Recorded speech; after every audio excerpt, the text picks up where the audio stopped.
5 సార్లు champion Chennai super kings IPL 2025లో వరుస పరాజయాలకు బ్రేక్ వేసింది. ఈ టోర్నీలో తొలి మ్యాచ్లో గెలిచి ఆ తర్వాత వరుసగా 5 మ్యాచ్ల్లో ఓడిన సీఎస్కే ఎట్టకేలకు మరో విజయం నమోదు చేసుకుంది.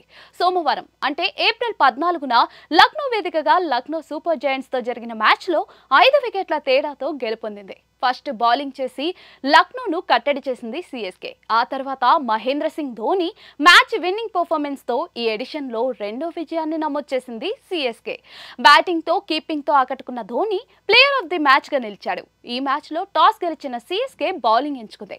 దీంతో Lucknow super giants first batting కు దిగింది. అయితే ఈ టోర్నీలో ఇప్పటి వరకు చెప్పుకోదగ్గ ప్రదర్శన చేయని రిషబ్ పంత్ ఈ మ్యాచ్ లో అయితే పర్వాలేదనిపించాడు. 49 బంతుల్లో 63 రన్స్ చేసిన రిషబ్ పంత్ జట్టుకు పోరాడే స్కోర్ అందించాడు.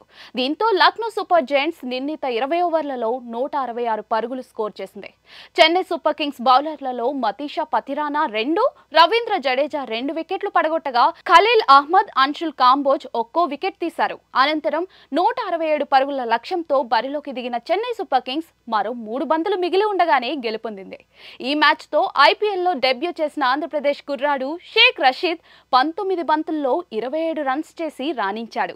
రచిన్ రవీంద్ర 22 బంతుల్లో 37 రన్స్, శివం దూబే 37 బంతుల్లో 43 రన్స్ చేసి బాగా రాణించారు. వింటేజ్ ధోనిని గుర్తుకు తెచ్చిన మహి 11 బంతుల్లో 26 రన్స్ చేసి జట్టు విజయంలో కీలక పాత్ర పోషించారు. దీంతో 5 వికెట్లు కోల్పోయి సీఎస్కే విజయం సాధించింది. ఈ టోర్నీలో రెండో విజయాన్ని నమోదు చేసింది.